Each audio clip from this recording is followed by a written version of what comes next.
وعلى آله وصحبه في كل لمحة ونفس عدد ما وسعه علم الله. اللهم صل وسلم وبارك على محمد وعلى آله وصحبه في كل لمحة ونفس عدد ما وسعه علم الله. اللهم صل وسلم وبارك على سيدنا محمد وعلى آله وصحبه في كل لمحة ونفس عدد ما وسعه علم الله. بسم الله ما شاء الله، بسم الله ما شاء الله، بسم الله ما شاء الله. وما لم يشاء لم يكن، لا حول ولا قوة إلا بالله العلي العظيم. لا حول ولا قوة إلا بالله العلي العظيم. لا حول ولا قوة إلا بالله العلي العظيم. اللهم ارحمنا بالقرآن واجعله لنا إماما ونورا وهدى ورحمة. اللهم ذكرنا منه ما نسينا، علمنا منه ما جهلنا، وارزقنا تلاوته أناء الليل وأطراف النهار، واجعله لنا حجة يا رب العالمين. اللهم افتح لنا فتوح العارفين، وارزقنا فهم النبيين، واجعلنا من عبادك الصالحين والمتقين يا رب العالمين. بسم الله الرحمن الرحيم. قال مصنف رحمه الله تعالى: نفعنا الله بعلومه وبكتابه في الدارين. اللهم آمين يا رب العالمين. وبعد. قال, syarahan yang ke-38. Barang siapa menjalankan tugas-tugasnya dengan Allah secara ikhlas dan benar, maka ia tidak terpengaruh oleh apa sahaja selain Allah. Wahai manusia, janganlah menuntut apa yang kamu tidak ada.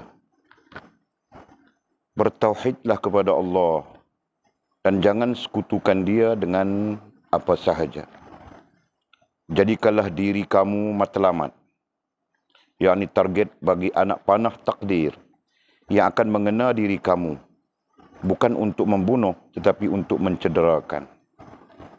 Barang siapa yang hancur kerana Allah akan menerima ganjaran dari Allah. Syarahan yang ke-39. Mengambil sesuatu berdasarkan hawa nafsu kebinatangan tanpa perintah dari Allah adalah menyeleweng dari tugas kamu terhadap Allah dan melawan yang hak, yakni benar. Mengambil sesuatu tanpa digesa oleh hawa nafsu kebinatangan adalah kebaikan dan bersesuaian dengan hak. Dan jika berlawanan dari itu, maka itulah tidak ikhlas dan sikap munafik. Syarahan yang ke-40. Janganlah kamu sangka yang diri kamu telah termasuk dalam golongan orang-orang kerohanian, kecuali kamu telah menjadi musuh diri kamu, dan kamu telah terpisah dari anggota badan kamu dan kaki tangan kamu, dan telah memutuskan perhubungan dengan wujud kamu, dengan gerak dan diam kamu, dengan pendengaran dan penglihatan kamu, dengan cakap dan pegangan kamu, dengan usaha dan tindak tanduk kamu, dan apa sahaja yang kamu anggap datangnya dari diri kamu sendiri. Dan semua yang ada pada kamu setelah wujud kerohanian itu dihembuskan ke dalam kamu, kerana semua itu adalah tabir antara kamu dengan Tuhan kamu. Apabila roh kamu telah jadi bersih dan suci, maka rahsia dari segala rahsia, yang gaib dari segala yang gaib, akan terbuka kepada kamu. Dan kamu akan sedar mana musuh dan mana sahabat, mana hak dan mana batil, mana tauhid dan mana syirik. Nabi Ibrahim AS bersabda, A'udzubillahi minasyaitanirrajim. Fa'innahum aduwwun li illa rabbal alamin. Surah ayat 77, surah 26. Kerana sesungguhnya apa yang kamu sembah itu adalah musuhku, kecuali Tuhan semesta alam. Yang baginda maksudkan dengan musuh itu ialah berhala. Oleh itu kamu anggap diri kamu dan seluruh kejadian, yakni makhluk ini, sebagai berhala. Dan dengan itu jangan kamu patuh dan turut segala-galanya. Segalanya itu. Hanya dengan itu sahaja kamu dikurnia rahsia-rahsia dan alam ketuhanan dan perkara-perkara yang jarang ditemui orang. Dan kamu akan diberi kekuasaan menjadikan dan karamah, dan ini adalah jenis kuasa yang diberi kepada orang-orang yang percaya dengan Allah dan yang gaib. Nah, kita sambung ngajian kita kemarin, syarahan yang ke-38. Walid belum bagi sinopsis syarahan yang ke-38 secara khusus, tetapi secara umumnya syarahan yang ke-38 bermula daripada syarahan ke-37, seterusnya. Tidak ingat Walid sampai syarahan yang keberapa. Semuanya terkait dengan diri kita. Ataupun syarahan bermula daripada syarahan yang ke-37 dan seterusnya adalah berkaitan dengan at-ta'arrufu nafsi. Berkaitan dengan mengenali diri sendiri. Jadi boleh kirakan sinopsisnya adalah sama saja. Berkaitan dengan mengenali diri sendiri. Nah, dalam arti kata yang lain adalah kita belajar tentang diri kita sendiri. Baiknya kita di mana, buruknya kita di mana. Itu kan? Antara baik dan buruk itu mana yang terbanyak dalam diri kita. Jadi semua itu kita perlu belajar. Jangan kita cuma sangka kita bagus saja, padahal kita lah yang paling buruk di sisi Allah Subhanahu wa taala. Nah, itu bentuknya. Okey? Nah, boleh teringkaskan, sambung kata musannif rahimahullah taala, barang siapa menjalankan tugas-tugasnya dengan Allah secara ikhlas dan benar. Ini kita bincang sudah semalam. Khususnya perkataan tugas-tugasnya yang kita terjemahkan dengan tanggungjawab. Tugas-tugasnya ai tanggung jawab, itu terjemahan kita.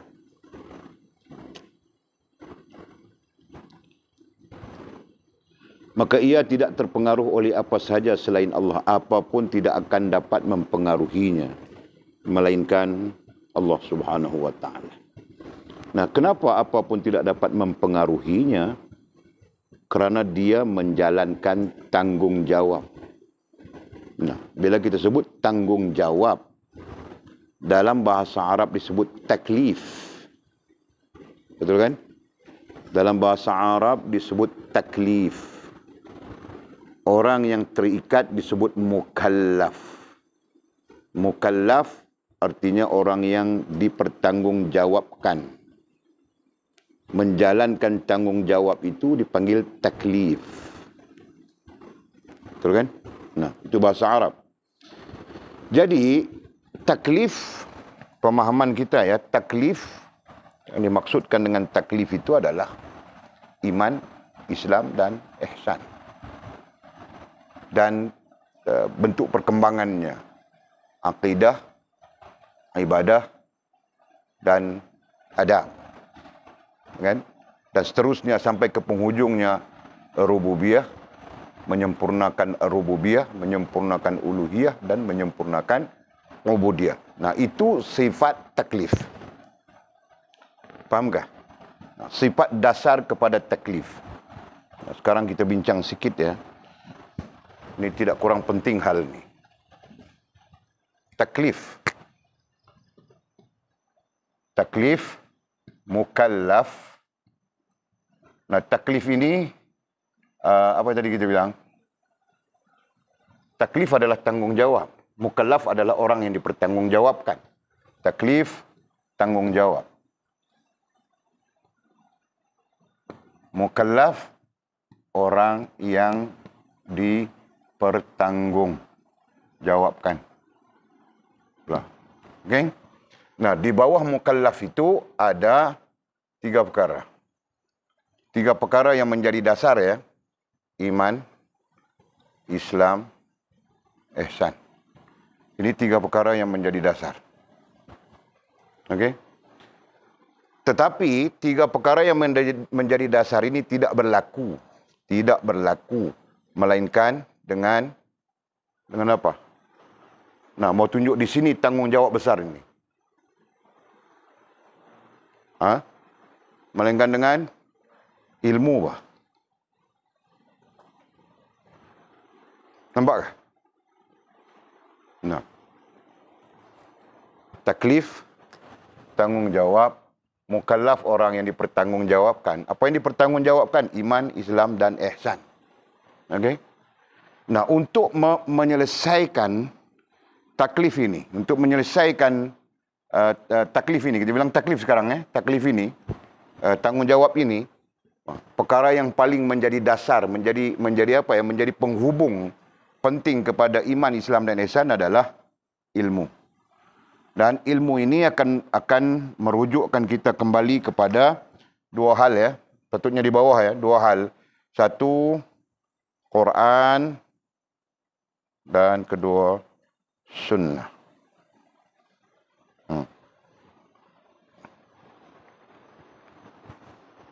Nah, jadi berdasarkan kepada struktur yang kita tulis di sana, seolah-olah yang lebih penting daripada iman, Islam dan ihsan itu adalah ilmu, gitu kan?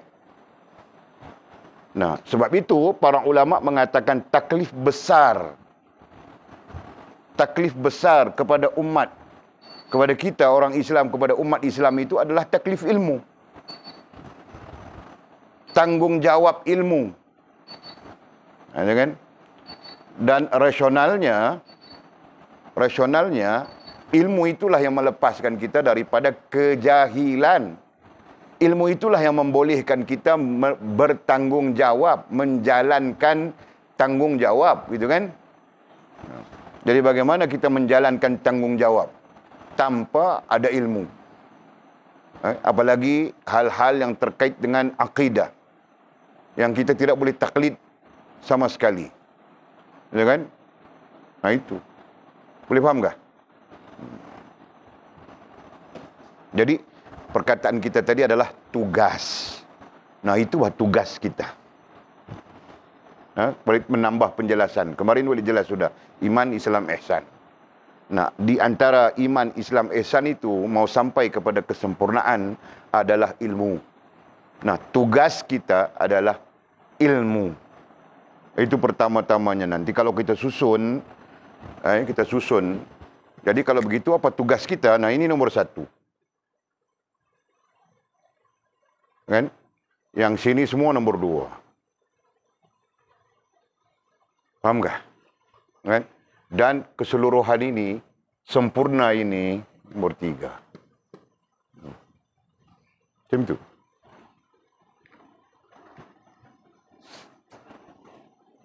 Boleh nampak kah?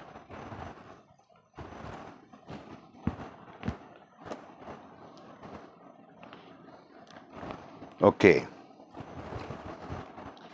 Jadi alhamdulillah, mudah-mudahan kita tergolong dalam orang yang menuntut ilmu, orang yang belajar ilmu, betul kan? Sampai-sampai ilmu itu tidak pernah habis. Agama menuntut kita supaya terus menuntut. Agama menuntut kita terus belajar. Tidak pernah habis. Nah, walid pun belajar lagi. Ini hari belajar angan-angan.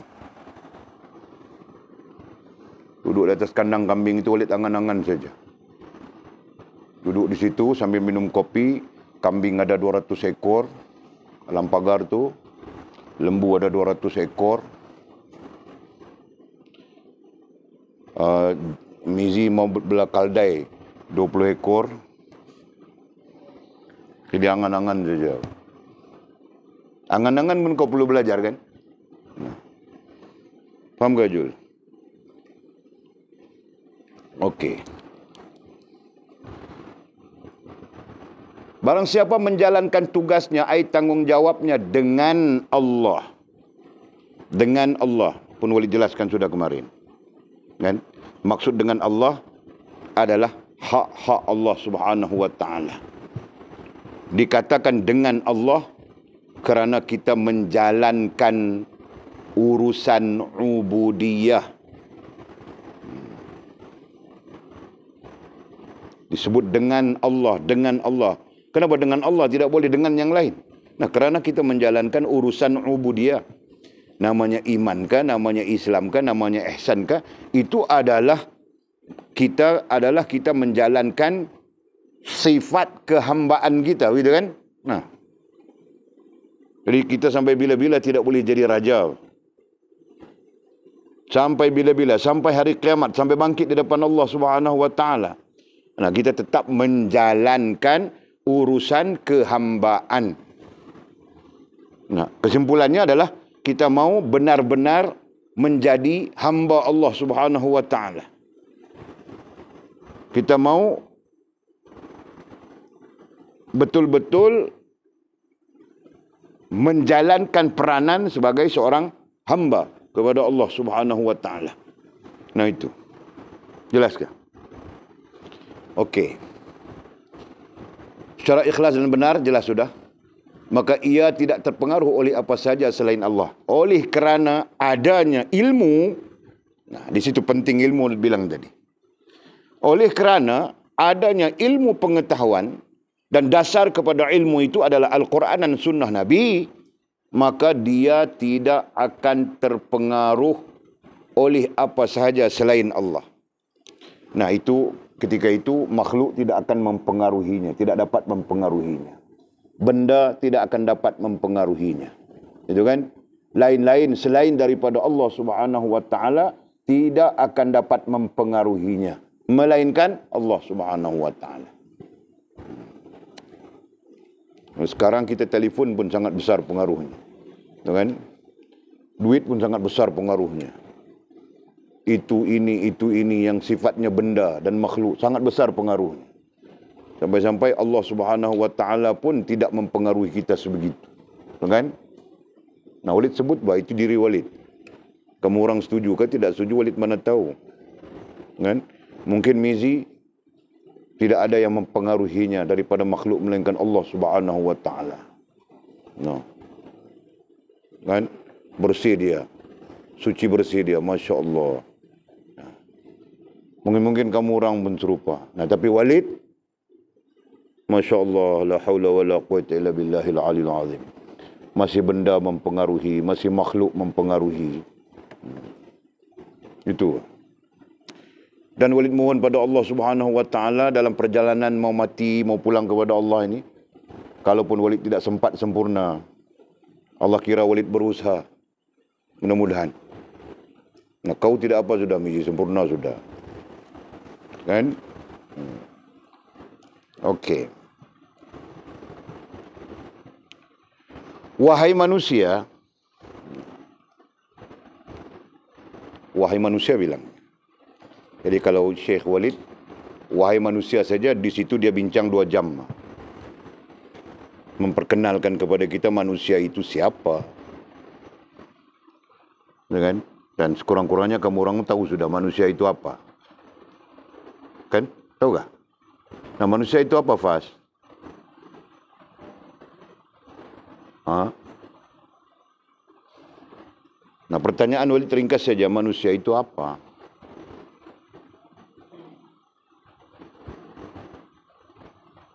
Menurut pengetahuanmu yang kau pernah dengar, jadi manusia itu apa? Haiwan? Apa bilang dia? Haiwan yang berkata-kata. Boleh tak? Haiwan nabati bilang.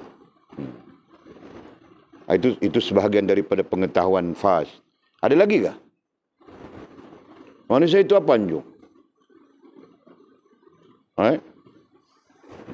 Kau suruh Walid tanya, bila Walid tanya kau tidak mau jawab.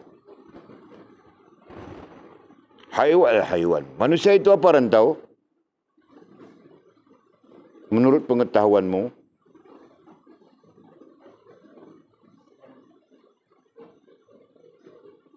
Ha? Kau pun macam tiada suara saja. Sakit tekak tak? Oh, sakit tekak. Okey. Kuat sikit lah, kuat sikit.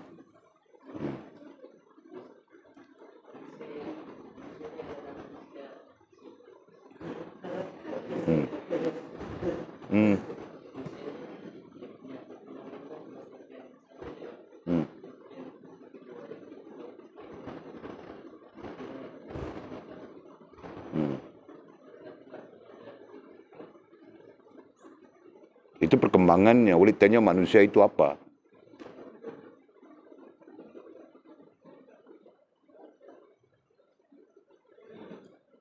bilang sifat tadi, manusia adalah haiwan nabati.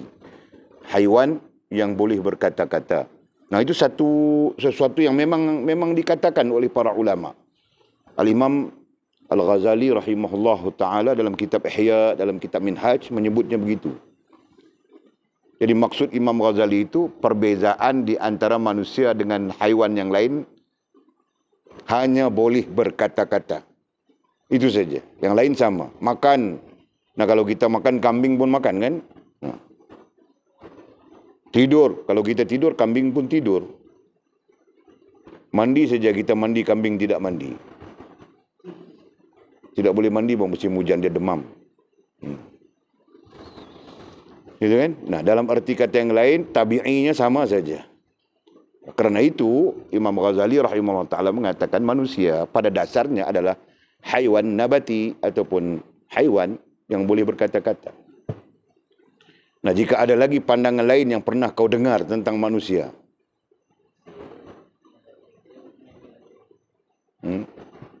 tiada hubungan dengan Allah SWT. Boleh. Umum kan? Itu terlalu umum. Okey. Nah, jadi kita ambil kesimpulan seperti mana disebut oleh Fas, karena itu adalah perkataan disebut oleh kebanyakan ulama. Manusia adalah haiwan nabati, haiwan yang berkata-kata. Jadi, secara umumnya disebut manusia daripada perkataan An-Nas. An-Nas. Daripada perkataan An-Nas disebut manusia. Manusia. Manusia ini umum. Nah, di bawahnya, Walid tulis begini ya.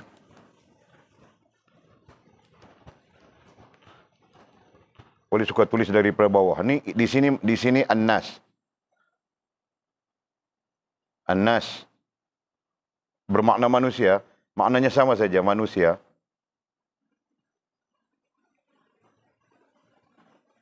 Dan ke atasnya adalah insan. Nah, oleh susun begitu ya.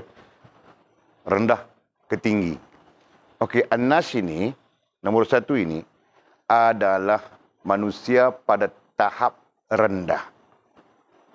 Yang disebut haiwan nabati itu tadi. Di sini. Tabiatnya sama saja dengan haiwan. Haiwan seperti mana boleh contohkan tadi, kalau haiwan makan, nah manusia pun makan. Haiwan tidur, manusia pun tidur. Haiwan rehat, perlu kerehatan, nah manusia pun perlu kerehatan. Nah, dalam arti kata yang lain, secara tabiatnya An-Nas adalah haiwan nabati. Dan keluar daripada posisi haiwan nabati itu, nah pergi kepada insan. Nah ini. Yang kedua ini. Nah, ini kita keluar. Manusia tetap manusia, tetapi di sini manusia yang insani. Bilang manusia yang insani. Manusia yang memiliki sifat insan. Nah, artinya manusia yang keluar daripada sifat haiwan nabati kepada sifat insani. Nah, itu insan, itu manusia. Jadi ada dua keadaan. Okey? Nah, jadi kita antara lain tugas kita adalah keluar daripada manusia yang nabati itu tadi. Manusia yang bersifat dengan haiwan, yang berkata-kata, keluar kepada manusia insani. Nah, hal ini disebut di dalam Quran. Nanti kalau kita baca, nah kita jumpa saja. Hal ata 'alal insan hinu min ad-das sampai habis ayat. Allah sebut insan. Nah, di tempat lain Allah sebut nas, ya ayuhan nas. Ya kan? Nah, insan itu kemudiannya terkait dengan iman, mukminun, muslimun, muhsinun, nah insan. Jadi perkataan-perkataan yang terkait kita sebutkan tadi akan keluar di sini. Akan keluar dari sini ya. Nah, akan keluar dari sini satu mukminun. Mukminin pun boleh sebut bah. Mukminin. Atau keluar dari sini muslimin. Keluar dari sini. Dan muhsinin. Nah, keluar dari insan. Ingat ya.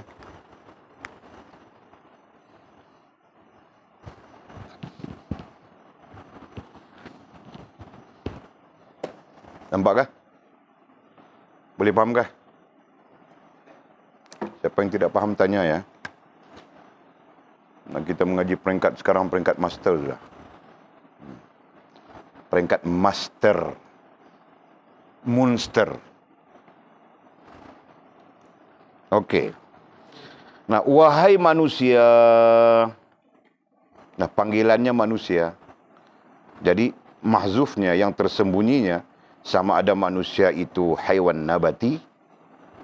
Ya kan? Manusia yang di nombor 1 itu an-nas. Atau boleh jadi manusia itu al-insan. Nah, kalau manusia itu al-insan, panggilan wahai itu akan mempengaruhi rasa dan perasaannya. Fahamkah? Jika manusia itu adalah insan, panggilan wahai itu akan mempengaruhi rasa dan perasaannya. Nah, jika dia tidak berada di posisi insan, dia cuma di posisi an-nas, panggilan wahai itu tidak akan mempengaruhi rasa dan perasaannya. Faham tak? Panggilan ya, wahai itu panggilan. Di sisi Allah Subhanahu wa taala ada banyak panggilan. Antaranya ialah panggilan salat. Nah, jika dia an-nas, panggilan itu tidak terkesan kepada rasa dan perasaannya. Faham tak?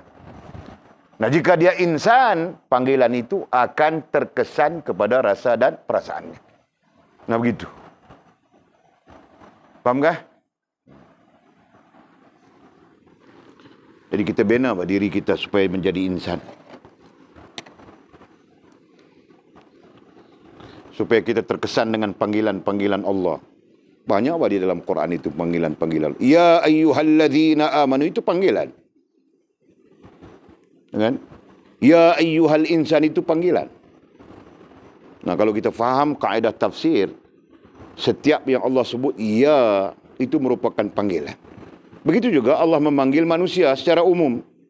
Ya ayyuhan nasu inna khalaqnakum min dzakarin aw unsa.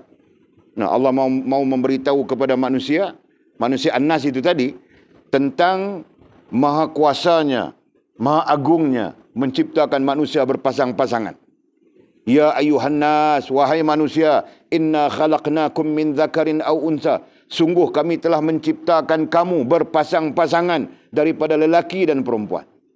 Wa ja'alnakum syu'uban wa qabaila, dan kami jadikan kamu berpuak-puak, berkabilah-kabilah, berbangsa-bangsa. Itu kan? Nah, jadi ayat ini Allah memanggil semua manusia secara umum untuk memberitahu bahawa dia maha berkuasa dalam menciptakan makhluk yang namanya manusia. Tapi dalam hal-hal yang lain, hal-hal setelah manusia itu memahami Tuhan, memahami penciptaan, menerima Allah SWT. Nah, Allah bilang, ya ayyuhalladzina amanu. Ya kan? Nah, itu kaedah tafsir. Jadi, wahai manusia, kita kirakan musannif mursyid kita menyembunyikan. Menyembunyikan apa? Menyembunyikan nilai sama ada an-nas ataupun al-insan di sini. Kan? Cuma disebutkan tadi, jika kita berada di posisi an-nas, panggilan ini mungkin tidak terkesan kepada kita. Tetapi jika kita berada di posisi al-insan, panggilan ini akan terkesan kepada diri kita.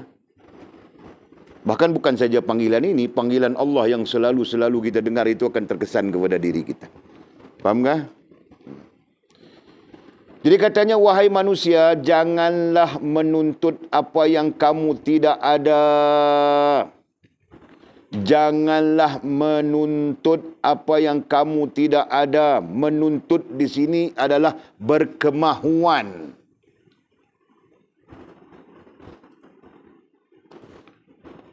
Janganlah menuntut, ai berkemahuan apa yang kamu tidak ada. Nah, apa maksudnya di sana? Ya, kita belajar sudah pada syarahan yang ke-37. Apa yang kita ada? Paham kah? Apa yang kita ada? Nah, kita tiada apa kan? Tai pun bukan milik kita. Paham kah? Nah, artinya kita apa pun tiada. Paham kah situ, Mizi? Jelas kah? Nah, kau ada apa? Bohong bok kau ni. Telefon? Siapa yang punya? Pandai sudah. Bilang telefon Allah yang punya. Tiada telefon, tak dapat telefon, menangis dia belakang pokok cempedak itu, Jul. Wah, wah, wah, wah, bengkak mata. Nah, boleh tunjukkan, boleh tanya sudah kan? Siapa di antara kita boleh tunjuk sesuatu yang miliknya mutlak dalam kehidupan ini? Nah, Fas, kau tunjuk satu, Fas. Milik kita mutlak dalam kehidupan ini apa? Ha? Tiada? Tiada? Betulkah? Betulkah? Nah, kenapa kau bilang betul? Kasih hujahnya, apa? Ha? Nah, kau ni mau cakap itu pun susah, ha? Betul, Pak? Kerana kita la haula wa la quwata illa billahil aliyul azim. Justru kita daya pun tiada, upaya pun tiada. Mau ada apa? Apa yang kita mau bilang kita ada dari sudut kepemilikan. Faham tak? Ada, memang ada. Aku ada mata, aku ada telinga. Nah, kepemilikan mutlak. Nah, itu maksudnya. Dan yang ada itu semuanya pinjaman daripada Allah Subhanahu wa taala, itu kan? Jadi wahai manusia, nah Walid cenderung di sini, Walid lebih cenderung kepada al-insan. Manusia insan. Wahai insan, janganlah menuntut berkemahuan. Menuntut ini dia lebih aktif ya. Menuntut, tahu kan menuntut? Orang buat demonstrasi, dia mau menuntut apa? Contoh kan? Nah, itu maksud menuntut. Kami tuntut itu, kami tuntut ini, kami mau itu, kami mau ini. Jadi mau paham macam mana kamu orang? Faham tak ayat tu? Itu. Jadi menuntut di situ ada sifat ketegasan. Itu maksudnya. Kan? Nah, kita dapat terjemah dengan makna berkemahuan saja. Janganlah menuntut berkemahuan apa yang kamu tidak ada, apa yang tidak kamu dipemilikkan. Nah, itu maksudnya. Nah, apa yang kita ada, tiada apa. Nah, kita tiada kepemilikan yang sebenarnya. Paham tak? Nah, dengan sendirinya membatalkan apa? Membatalkan, kalau dalam istilah tauhid dibilang itu nafi isbat. Membatalkan yang lain selain daripada Allah Subhanahu wa taala. Yang kita ada adalah Allah. Nah, itu. Yang lain batal semuanya. Dalam konsep ilmu tauhid. Nah, boleh sebut-sebut saja. Nah, jelas bahawa kita tidak mempunyai apa-apa kepemilikan. Nah, justru jangan kita menuntut. Kita tidak mempunyai apa-apa kepemilikan, melainkan pinjaman. Nah, jangan kau menuntut-nuntut. Faham tak itu maksudnya? Jika kau menuntut-nuntut, nah itu menunjukkan kau buruk adab. Jelas. Kau tiada rumah, diberi pinjam rumah. Diberi tempat tinggal, diberi makan, diberi itu, diberi ini, semuanya diberi. Tiba-tiba kau menuntut-nuntut saja. Oh, aku mau itu, aku mau ini, aku mau itu. Itu bilang apa? Buruk adab. Jelas kan? Nah, demikian juga kita dengan Allah Subhanahu wa taala. Nah, kita menuntut-nuntut, kan? Padahal kita tidak memiliki apa-apa. Nah, itu bilang buruk adab kita dengan Allah Subhanahu wa taala. Jadi lebih sesuai dengan insan di sana. Jelas kah? Fahamkah maksudnya? Aja kena faham, bah. Nanti kamu orang tidak faham. Jadi jangan kita menuntut-nuntut, mendesak-desak. Sebab itu para ulama bilang, kita berdoa pun, berdoalah seperti kita seorang yang tidak mempunyai apa-apa dan meminta kepada yang memiliki. Faham tak? Ya Allah, hamba mohon. Ya Allah, hamba mohon. Begitu, bah. Kan? Bukan, ya Allah kasih aku kaya. Ya Allah kasih aku suami yang bagus-bagus. Ya Allah kasih aku itu. Ya Allah kasih aku begini. Ya, bukan. Itu bilang, para ulama bilang, itu meminta, menuntut. Faham tak? Nah, yang sebenarnya kita tidak mempunyai hak untuk meminta. Untuk menuntut, bah, bukan meminta. Meminta itu meminta boleh. Meminta dalam konteks berdoa itu boleh. Tapi menuntut itu tidak boleh. Dan kita tergolong dalam orang yang buruk adab dengan Allah Subhanahu wa taala apabila kita menuntut. Nah, jika kita meminta, memintalah dengan penuh adab. Nah, bagaimana? Nah, boleh contohkan tadi. Ya Allah, hamba mohon padamu, ya Allah. Kasihanilah hamba. Misalnya kan, ampunkanlah dosa hamba. Sebab itu Al-Quran merakamkan doa Nabi-Nabi. Rabbana zalamna anfusana wa illam taghfir lana lanakunanna minal khasirin. Nah, itu bukan menuntut, bah. Itu meminta. Jelaskah? Faham, Jul? Berdoa dalam keadaan meminta, bukan menuntut. Setengah ulama bilang menuntut itu ada kesombongannya. Faham? Menuntut itu ada kesombongannya. Sedangkan meminta itu hilang kesombongannya. Jelas kah? Okey. Bertauhidlah kepada Allah, katanya. Termasuk dalam seruan, wahai manusia yang kita sebut insan tadi. Bertauhidlah kepada Allah dan jangan sekutukan dia dengan apa sahaja. Nah, bertauhidlah. Ini kamu orang belajar semua sudah. Apa bertauhidlah? Mimi, perkataan bertauhidlah itu apa? Tauhid itu adalah kesatuan. Kesatuan macam mana, Mimi? Kesatuan iman, Islam, ihsan. Kesatuan itu di mana? Kesatuan itu berlaku di mana?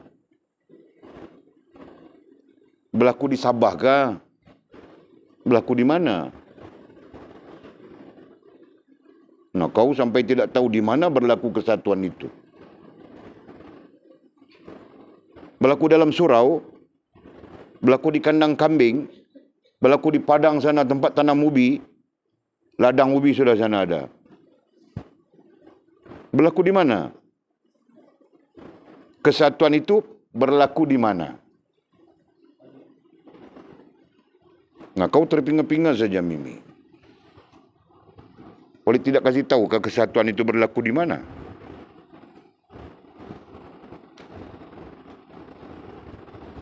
Kesatuan itu berlaku di mana, Lina?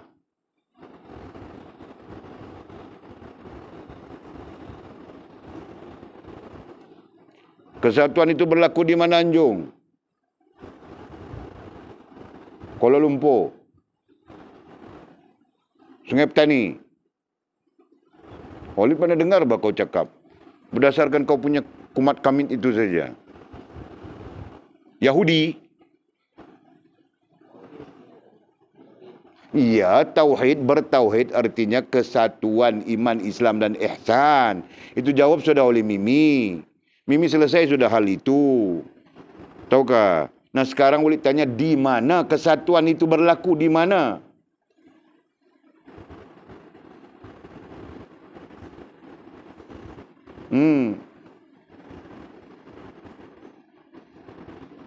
Di apa dia bilang? Diri. Nah, pandai Banjung. Pandai bah anak Walid ini, walaupun dia punya rambutnya macam siam saja. Macam anak siam. Pandai bah dia. Nah, berlaku di mana? Di diri kita. Jelas kan? Itu yang kamu orang masih lagi blur, itu kan? Kesatuan itu berlaku pada diri kita, di diri kita. Nah, bila sebut diri kita, nah, babit langsung rohaniah dan jasmaniah. Nah, begitu. Nah, jadi kau pikir-pikir di mana tadi? Kau pikir di mana, Atul? Walid tanya soalan itu. Kau bilang kesatuan itu berlaku di mana? Mesti kau pikir berlaku di Makkah. Jadi kau pikir berlaku di mana? Di hati. Tasdik. Nah, tasdik itu prosesnya. Tempatnya di mana itu merujuk kepada tempat. Nah, berlaku di diri kita kan? Maka diri kita adalah orang yang bertauhid kepada Allah. Nah, begitu. Faham ini? Kita bukan cerita orang lain, kita cerita diri kita. Nah, kita yang mau bertauhid kepada Allah. Nah, Anjung faham dia sudah. Walaupun dia jarang-jarang mau jawab soalan Walid, bah. Tapi dia faham bagus. Boleh menikah sudah.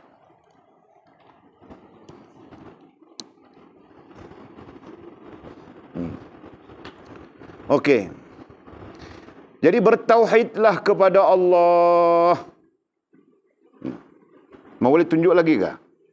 Cukup kan? Banyak kali sudah Walid tunjuk. Bertauhid adalah kesatuan iman, Islam, ihsan yang tidak terpisah daripada diri kita. Nah, kita mungkin beriman tapi kita tidak berislam. Mungkin saja kita beriman dan berislam tapi tidak berihsan. Nah, itu tidak bertauhid. Sedangkan tauhid berlaku dalam diri kita dalam satu kesatuan. Okey. Jadi katanya bertauhidlah kepada Allah dan jangan sekutukan dia dengan apa sahaja. Jangan sekutukan ai syirik. Jangan sekutukan ai syirikkan dia, ai Allah, dia ai Allah dengan apa sahaja. Jangan. Nah, ini bermaksud jangan syirikkan Allah dengan akal kita, dengan hati kita maupun dengan tingkah laku kita. Nah, di sana termasuk perkataan. Jangan kita syirikkan Allah Subhanahu wa taala. Jadi itu perkara yang perlu kita jaga bagi memenuhi tugas yang kita bilang tadi, bagi memenuhi tanggungjawab yang kita bilang awal tadi. Nah. Jadi kalau ditanya di mana fakta-fakta ini berada di mana? Nah, iman lawannya syirik, wah senang. Iman lawannya kafir, dengan iman juga lawannya syirik kepada Allah Subhanahu wa taala. Okey. Jadikanlah diri kamu matlamat.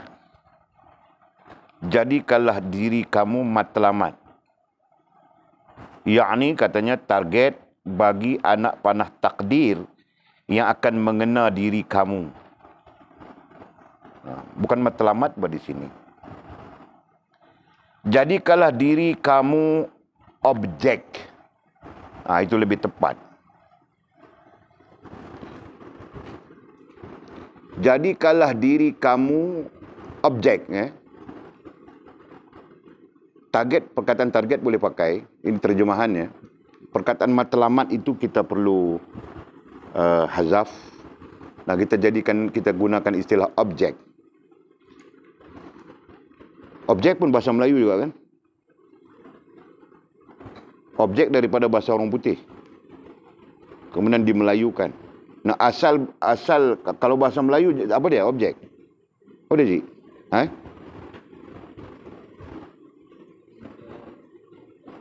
Benda kan? Objek adalah benda kan? Okey. Jadikanlah diri kamu objek, yakni target bagi anak panah takdir. Nah, ini bahasa kiasan ya.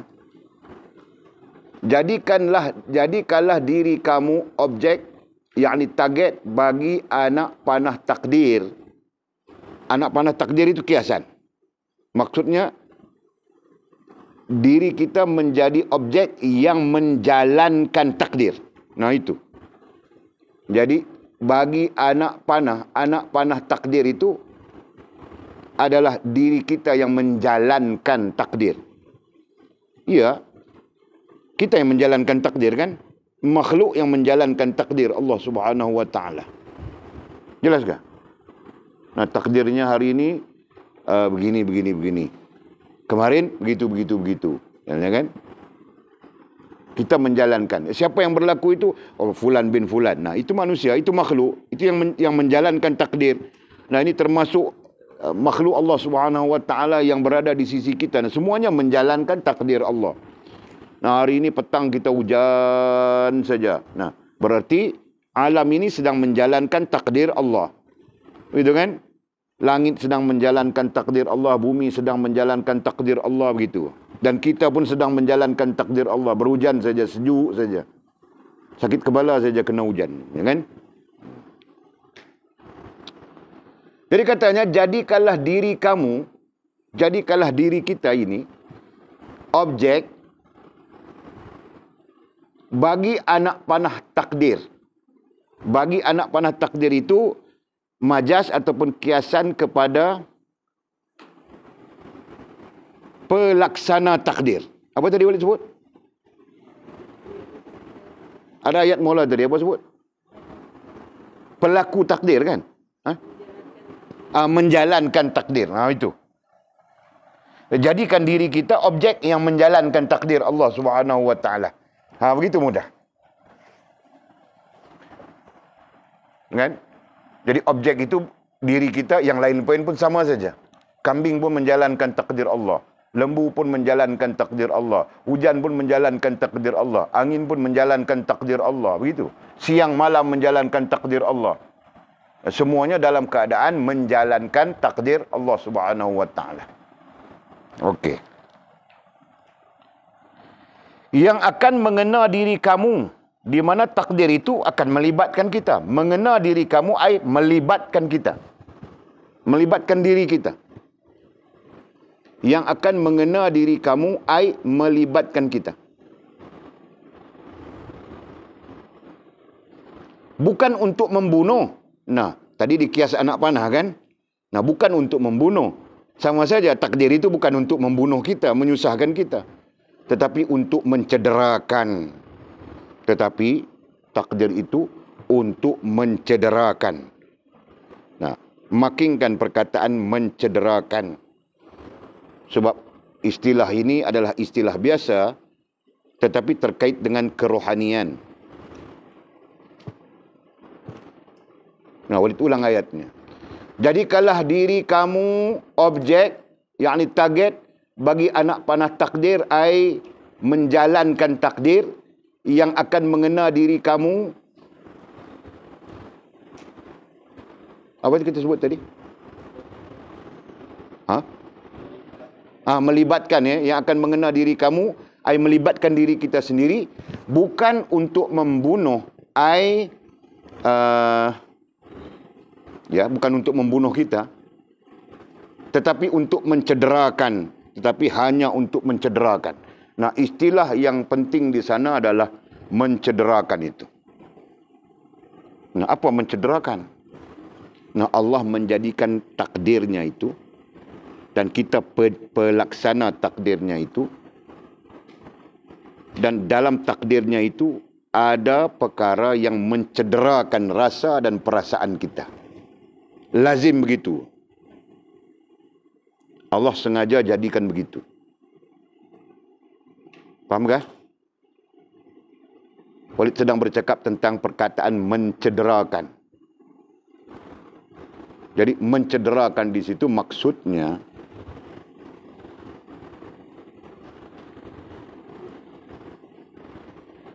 tidak sempurna pada diri kita. Kan? Tidak sempurna pada rasa dan perasaan kita. Nah itu. Jadi lazimnya kita yang menjadi objek yang menjalankan takdir Allah, dan takdir itu berlaku kepada diri kita. Nah, apa yang berlaku kepada diri kita itu lazimnya mencederakan rasa dan perasaan kita. Nah itu. Faham tak? Nah mencederakan itu bagaimana? Tidak puas hati. Faham tak? Kemarin sihat saja, bagus saja. Ini hari sakit gigi lah, sakit kepala lah. Nah, betul kan? Siapa yang mau sakit? Selalu kita bilang sudah. Tidak ada orang yang mau sakit, kan? Nah, tapi dia kena juga sakit. Kenapa? Karena dia adalah objek yang menjalankan takdir Allah, betul kan? Nah, terkena dia. Faham tak?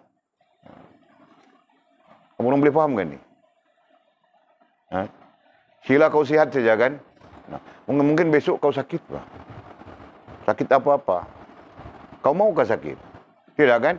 Tapi kau adalah orang yang menjalankan takdir Allah. Faham tak? Kau adalah objek. Antara objek yang menjalankan takdir Allah. Nah berlaku padamu besok kah, lusa kah kau sakit. Sakit kepala kah, sakit gigi kah, sakit hidung kah. Tak tahu kah? Sakit. Faham tak? Nah. Dan apabila berlaku kepada kita, lazimnya mencederakan. Nah, ini yang dia bilang.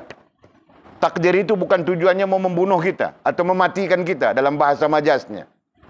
Tapi takdir itu lazim mencederakan kita. Nah, cedera itu berlaku di mana? Di rasa dan perasaan kita. Nah, sebab itu kita tidak pernah puas hati. Betul kan? Itu tidak kena, ini tidak kena, itu. Nah, boleh faham ke Mimi? Faham ke?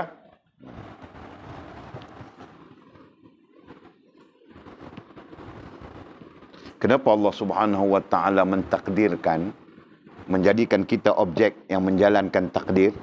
Kemudian takdir itu mengena diri kita sendiri dan sifatnya adalah mencederakan. Kenapa? Nah, ada jawapannya itu. Ya kan? Kita yang menjalankan, kita objek yang menjalankan takdir. Kemudian takdir itu sendiri berlaku kepada kita.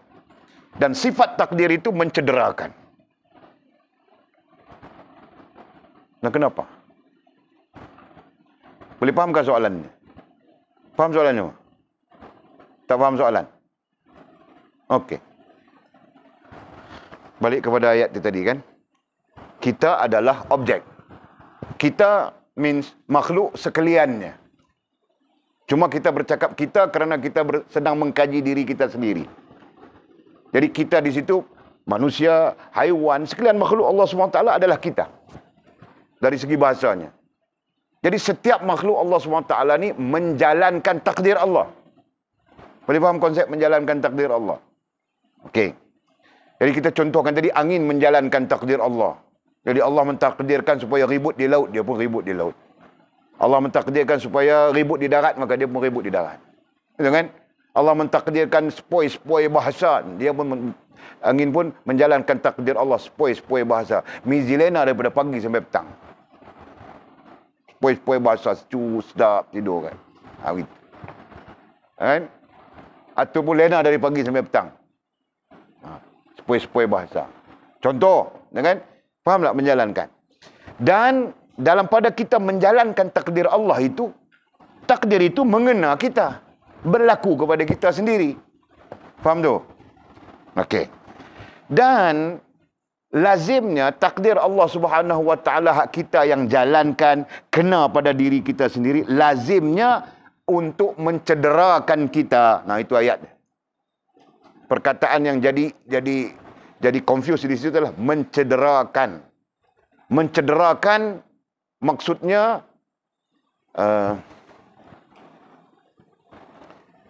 menyebabkan kita rasa tidak puas hati, mungkin begitu kan? Ataupun kalau kita ambil perkataan dasarnya, mencederakan di situ adalah menggugat rasa dan perasaan kita. Jadi kita ambil perkataan itu sebagai dasarnya. Mencederakan itu menggugat rasa dan perasaan kita. Kan? Nah, takdir ini hari misalnya. Apa? Selalunya sakit kan? Sakitkah? Susahkah? Nah, kenapa aku susah sangat begini. Dia pikir begitu kan?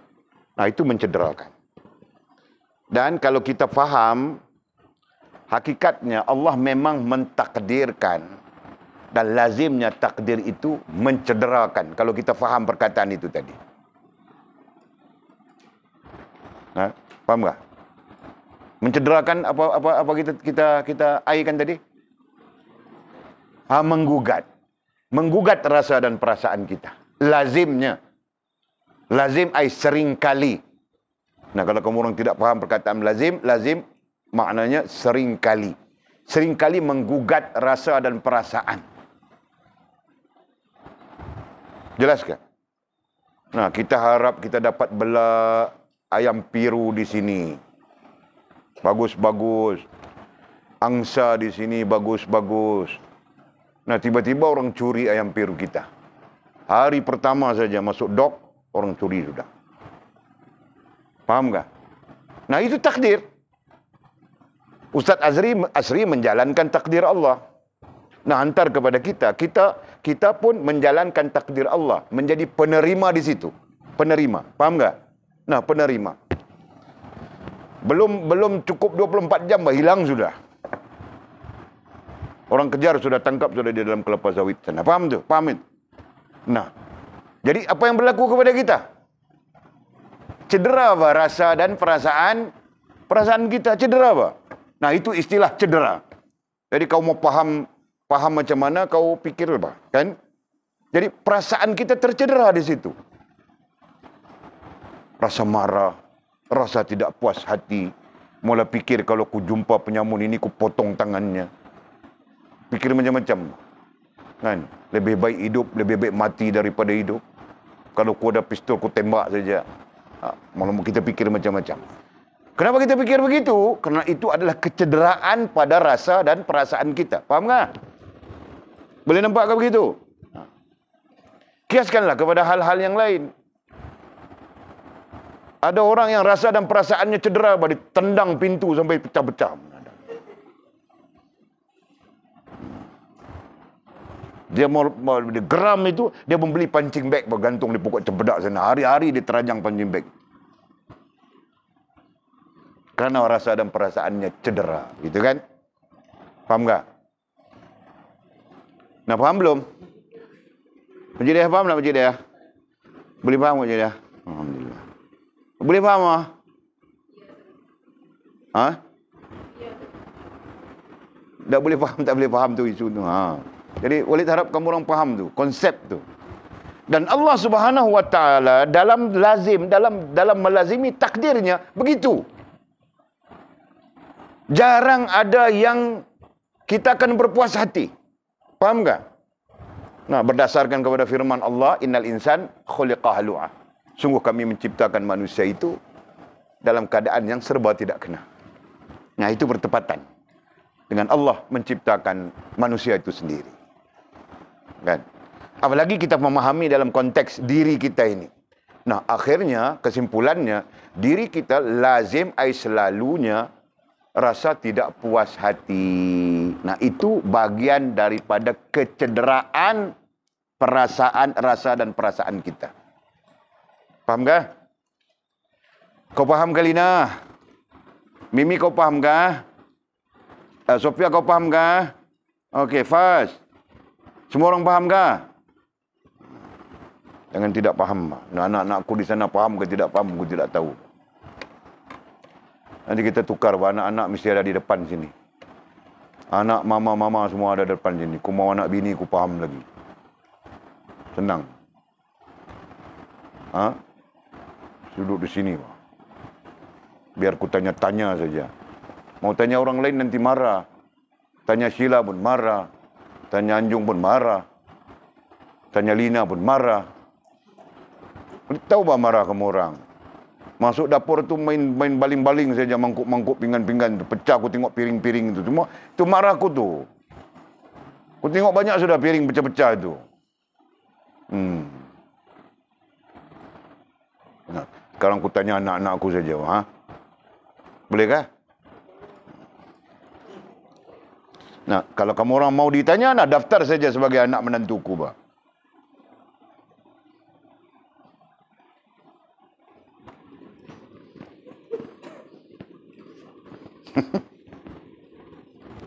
Okey.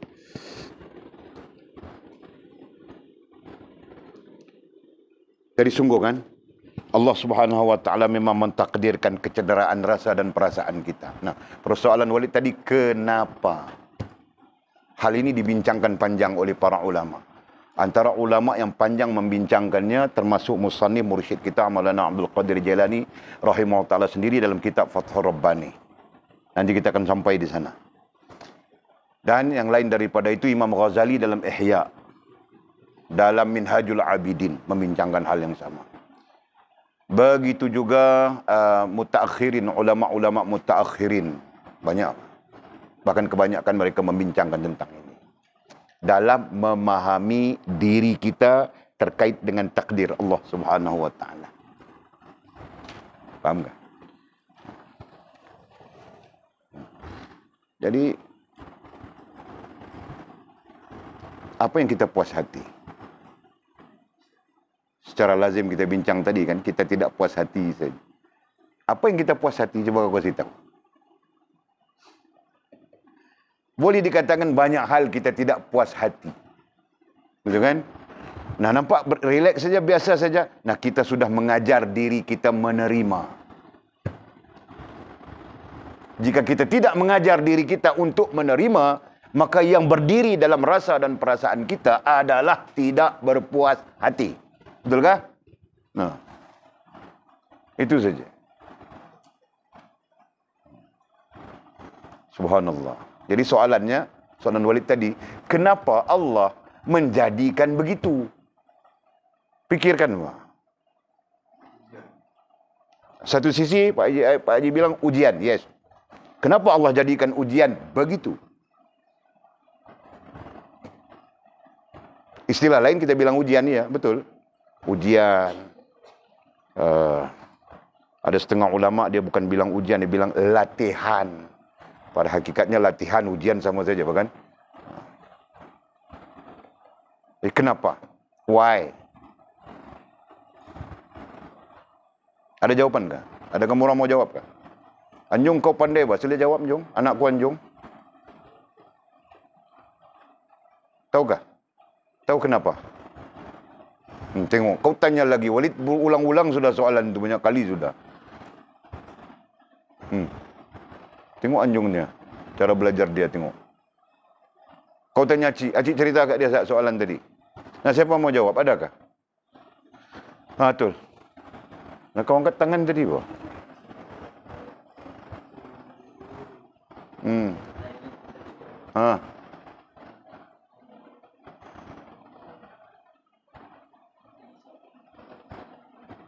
Ulang. Allah mau membuktikan, Allah mau pilih siapa yang terbaik di kalangan hambanya. Ya, itu pun betul. Itu pun betul. Tetapi mungkin orang-orang yang belajar paham itu. Orang yang tidak belajar dia tidak paham. Ada satu clue yang para ulama kasih, dan clue ini sangat terkesan.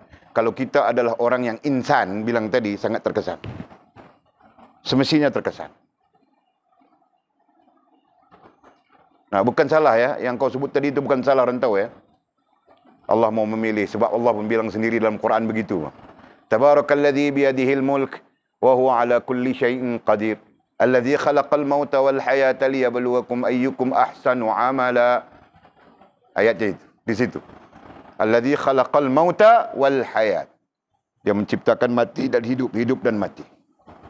Liyabluwakum ayyukum ahsanu amala. Untuk melihat di kalangan kamu siapa yang terbaik amalnya. Nah, itu yang rantau kasih tahu tadi. Nah, tapi jawapan rantau itu untuk diri dia seorang mungkin selesai. Tapi kalau mau jelaskan kepada orang lain, kebanyakannya yang pemikiran yang berbeza-beza, nah mungkin agak susah itu. Perlu kepada huraian yang panjang. Nah, kita kasih ulama kasih clue sikit saja. Dengar ya, dhabit ya. Supaya kita sampai bila-bila pun kenal yang diri kita adalah hamba. Dhabit itu. Kita sampai bila-bila pun dimanapun, keadaan apapun, sedar diri kita adalah hamba kepada Allah Subhanahu wa taala. Nah, sebab itu ayat ini sesuai dengan insan Walid bilang tadi. Di mana rasa dan perasaan insan akan terpanggil kepada Allah Subhanahu wa taala. Nah, ulang Mizi. Ulang apa yang kau dhabit tu. Kau tulis itu. Ha? Nah, yang Walid cakap tadi itu terakhir tu kau tulis sedar diri, sedar diri. Sedar diri itu satu hal, bah. Itu dasar kita. Nah, sekarang itu yang Walid cakap tadi itu. Kau tidak tulis.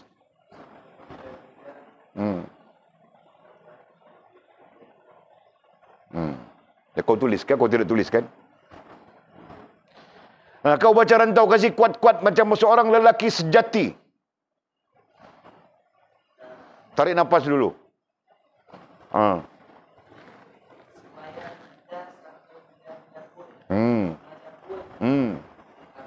Nah, kapan pun, okey. Masuk Syekh Hindun sudah kah? Kepada Allah Subhanahu wa taala. Okey, very good. Nah, ayat itu yang kamu orang baca tadi itu, yang kamu orang sebut tadi itu, yang Walid riwayatkan kepada kamu orang itu, Walid terima secara musalsalah. Syekh Walid menyebut begitu, dia menyebut pada Walid, syekhnya menyebut begitu, dan dia menceritakan bahawa syekh kepada syekhnya menyebut begitu. Nah, sekarang Walid sebut kepada kamu orang secara musalsal. Nah, itu yang penting. Jadi kita ulang ya, supaya kenapa Allah buat begitu, kenapa Allah SWT menjadikan kita objek yang menjalankan takdirnya, dan takdir itu mengena kita. Lazimnya yang terkena kepada kita adalah mencederakan rasa dan perasaan kita. Kenapa? Kerana Allah Subhanahu wa taala mau kita ini merasakan kehambaan. Nah, baru kau kait rasa tadi, sedar diri tadi kan. Sampai bila-bila, dimanapun, keadaan apapun. Subhanallah. Sebenarnya ilmu ini cantik. Ilmu ini indah. Ilmu ini sangat menemukan kita dengan Allah Subhanahu wa taala.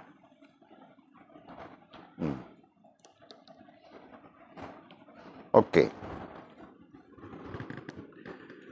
Jadi selesai sudah ya. Ada lagi di antara kamu orang yang tidak faham kah? Siapa-siapa yang tidak faham kah di sana? Sebelum kita meneruskan. Okey. Alhamdulillah. Nah, barang siapa yang hancur kerana Allah. Barang siapa yang hancur. Nah, kenapa hancur? Perkataan hancur itu agak kasar, agak ekstrim. Gitu kan? Jadi oleh kerana mencederakan, oleh kerana rasa dan perasaan itu cedera, nah di sana dia akan melalui proses sakit, pedih, kepedihan, kesakitan, kepayahan, gitu kan? Faham tak? Nah, rasa dan perasaanmu cedera. Walid tulis, kadang-kadang Walid nampak, Walid tulis itu kamu orang boleh tangkap. Kalau tidak tulis, kamu orang blur saja. Dah. Mau tulis apa tadi?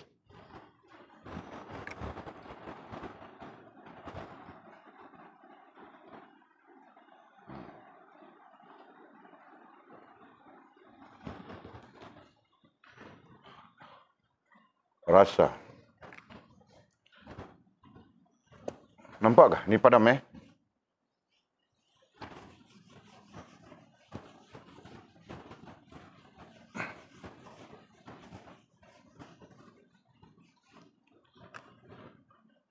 Rasa, perasaan. Bawahnya cedera. Cedera. Nah, sifat cedera itu cedera.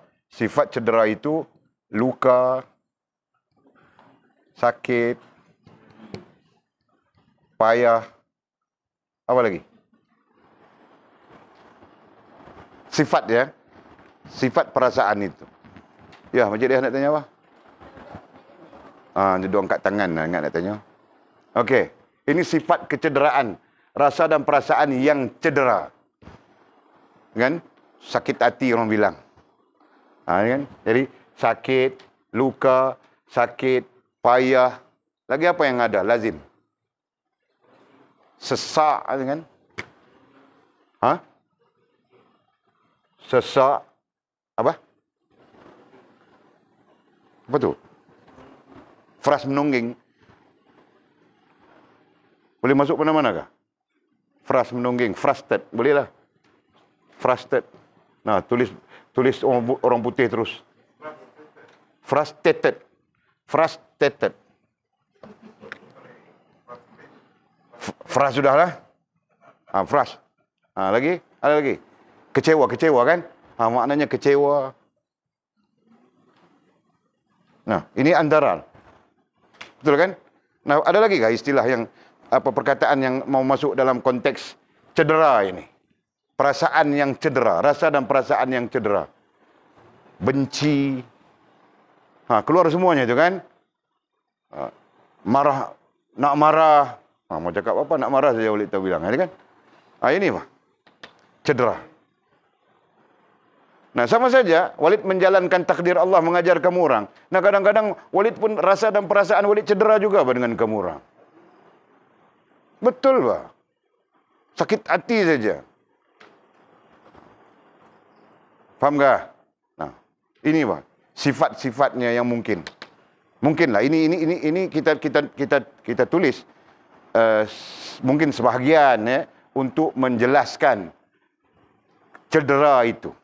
Nah, persoalan yang kita bilang tadi, kenapa Allah Subhanahu wa taala menjadikan kita objek yang menjalankan takdir, dan takdir itu kita sendiri yang kena, dan sifatnya itu mencederakan kita seperti ini.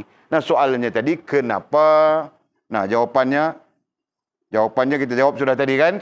Nah, Allah mau kita sampai pada bila-bila masa pun, pada keadaan apapun, sedar yang diri kita adalah hamba kepada Allah Subhanahu wa taala. Jelaskah? Sekarang musim-musim Covid ini, kan? Siapa yang mau mati? Orang pun tidak mau mati, Pak. Tapi ada yang terkena, mati, begitu, begini dan sebagainya. Kan? Ini kita yang menjalankan takdir. Okey, nampak sudah tadi? Walid harap kamu orang selesai hal itu. Nah, keluar perkataan baru. Barang siapa yang hancur kerana Allah. Nah, justru apabila rasa dan perasaanmu cedera, ini cedera, mungkin luka, sakit, payah, sesak, fras apa saja, benci dan sebagainya kepada makhluk. Itu lazimnya. Kan? Isteri fras dengan suaminya.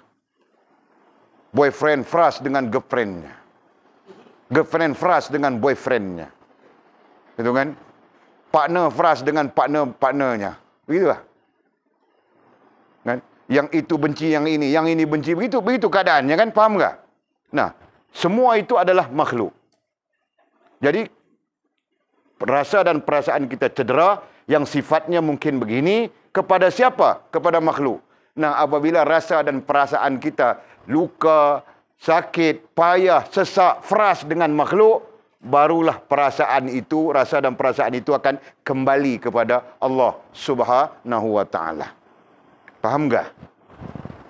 Ini adalah hal yang memang berlaku begitu. Sebab itu di awal tadi kita sebut ilmu. Orang yang sedikit, walaupun sedikit ilmunya, dia akan kembali kepada Allah. Setelah dia fras dengan sekalian makhluk. Setelah dia luka, sakit, payah, sesak dengan sekalian makhluk, tidak kira bentuknya macam mana, nah akhirnya dia akan kembali, dia akan bawa rasa dan perasaannya ini kepada Allah Subhanahu wa taala. Boleh nampak ke itu? Jelaskah? Walid pernah jumpa orang di Makkah. Dia datang Makkah sendiri. Dia mau datang ke Makkah oleh kerana dia macam mana dia tidak tahu menguruskan, macam mana dia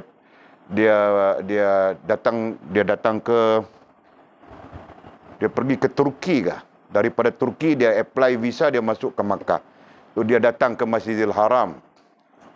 Datang dia tanya orang, dia belajar dengan orang dalam perjalanan, belajar macam mana mau tawaf dan sebagainya, ihram dan sebagainya. Nah, ketika dia mau masuk masuk untuk tawaf, dia berjumpa dengan Walid. Takdir Allah begitu, bah. Dia berjumpa dengan Walid. Walid sedang solat di situ. Dia tanya di mana saya mau mula. Mula-mula dia cakap orang putih. Jadi Walid tengok muka Melayu saja. Walid tanya daripada mana? Dia kata daripada Malaysia. Dia jawab daripada Malaysia. Walid cakap Melayu dengan dia. Okey. Dia tanya di mana dia mau mula tawaf. Menunjukkan dia tidak tahu, kan? Ihram yang dia pakai pun salah. Nah, kita kirakan darurah saja. Kita kirakan ini darurah, satu hamba Allah yang menyerah diri kepada Allah Subhanahu Wa Taala. Kita fikir begitu, bah. Walid fikir begitu. Jadi mau pertikai pun nanti dia tidak jadi buat. Dia mau patah balik miqat dan sebagainya, nanti jadi sesuatu yang susah kepadanya. Jadi Walid tanya dia, masuk ke Makkah Mukarramah ni ada niat mau buat ihram, mau umrah kah? Dia bilang iya. Niatnya macam mana? Dia tanya dengan orang ajar dia. Di mana miqatnya? Dia bilang di Qanun Manazil. Kan? Qanun Manazil, di atas kapal terbang. Jadi, okey, selesai. Walid pun tidak tanya banyak. Jadi Walid bilang, sekejap, perbetulkan ihramnya dulu. Kan? Jadi dia pun perbetulkan ihramnya. Jadi tawaf. Walid ikut dia bertawaf. Walid tawaf sunat. Nah, ikut dia, pimpin dia. Jadi dia pun sekurang-kurangnya rasa macam dia dipimpin, dia dituntun begitu. Nah, lepas tawaf, habis 7 pusingan, Walid berdiri sembahyang sunat. Nah, suruh dia sembahyang sunat. Bilang ini solat sunat tawaf. Dia pun solat sunat. Nah, lepas itu, dia tanya lepas itu saya kena buat apa? Bilang sa'i. Nah, hantar dia ke sa'i. Walid pun sa'i sama dengan dia. Nah, selepas daripada itu semua, pada waktu senggang dia sembang dengan Walid, dia cerita. Nah, di sana dia cerita apa yang berlaku kepada dia. Masya Allah. Benar, bah. Yang kita belajar, yang disebut oleh musannif kita, benar.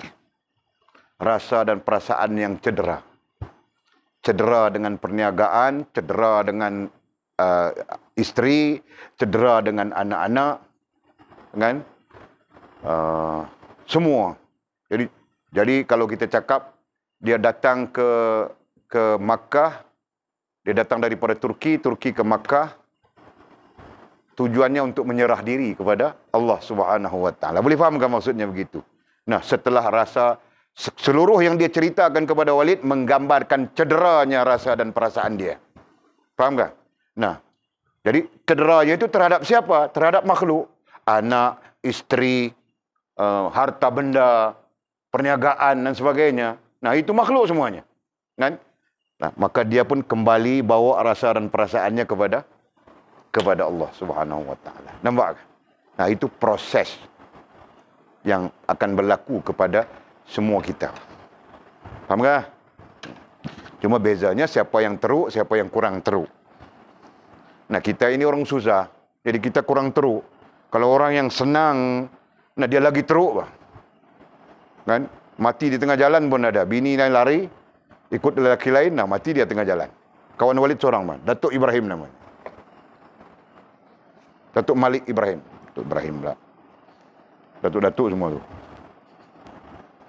Nah, kita kalau mati tengah jalan pun tenang, tiada apa-apa kan? Mau pikir harta apa yang ada? Semua Allah SWT punya, termasuk handphone. Nah, aku pun belajar dari Mizi. Allah yang punya. Jelas kan? Jadi, tu. Apa dia? Boleh. Boleh. Tapi tak cedera itu mungkin rasa dan perasaan kita juga. Tapi hakikatnya, rasa dan perasaan itu ada kecederaannya. Kalau tidak, kita tak akan kembali kepada Allah. Kita tak akan merujuk balik kepada Allah. Itu satu posisi lain dah. Itu satu posisi lain dah. Yang kita duk cakap ini, posisi membina diri termasuk rasa dan perasaan tu. Ini permulaan dia. Kan? Sampai satu sisi lain kita dah tak ada hal, tak ada apa, biasa ya. Itu dah posisi-posisi cantik dah lah. Maksudnya begitu. Okey, boleh faham ke situ? Boleh harap kamu orang faham baik-baik bah. Kitab ini mewakili seluruh kitab ilmu tasawuf yang kamu orang mau belajar nantinya tak akan habis bah. Okey. Nah, barang siapa yang hancur. Jadi perkataan hancur itu terkait dengan kecederaan itu tadi. Nah, kawan Walid yang Walid bilang tadi, yang Walid bertemu dia di Makkahul Mukarramah yang datang dari Turki tadi, gambaran hancur luluh hatinya. Itu gambaran orang yang hancur luluh hatinya. Nah, mungkin tahap kehancuran itu berbeza kan? Nah, orang ini dia sikit-sikit saja. Orang ini yang Walid cerita tadi itu, dia sendiri dalam dia bercerita dan dia menggambarkan hancur luluh hatinya. Sampai-sampai dia frust, semuanya dia bagi kepada istrinya, kepada anaknya, apa semua perniagaan dan semua. Dia bilang macam mana dia mau tinggal di Makkahul Mukarramah. Walid bilang tidak boleh. Kena pulang dulu Malaysia, mohon permohonan kerja ke apa, begitu caranya. Nampak gambaran hancur luluh itu. Okey. Jadi sebab itu boleh bilang tadi agak ekstrim perkataan hancur ini. Sebab hancur ini menunjukkan rusak terus begitu kan. Jadi tidak tahu Walid mau menggunakan istilah apa. Mungkin perkataan cedera itu boleh dipakai. Barang siapa yang hancur cedera hatinya kerana Allah, nah begitu. Barang siapa yang hancur cedera hatinya. Kita pakai balik perkataan cedera. Okey? Cedera hatinya kerana Allah.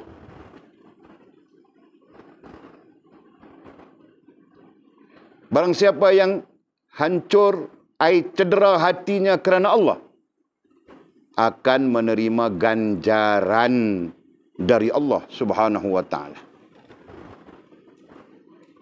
Hatinya rasa dan perasaannya. Gitu kan? Barang siapa yang hancur apa tadi? Barang siapa yang hancur cedera rasa dan perasaannya kerana Allah akan menerima ganjaran daripada Allah SWT. Allah akan memberinya ganjaran. Para ulama yang mensyarahkan kitab ini mengatakan antara ganjarannya adalah Allah menerima dirinya.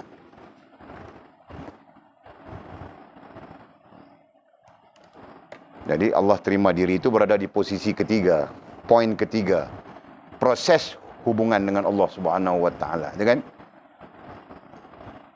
Sehingga para ulama lain mengatakan bahawa selama mana makhluk terkesan kepada akal dan hati kita, maka kita masih jauh dengan Allah Subhanahu wa taala. Nah, orang yang Walid cerita tadi hilang sudah. Istrinya tidak terkesan di hatinya, anak tidak terkesan di hatinya, perniagaannya tidak terkesan di hatinya, rumah, kereta, apa pun tidak terkesan di hatinya. Dia ditinggal semuanya, dia datang kepada Allah Subhanahu wa taala. Nah, itu maksud tidak terkesan tadi. Allah.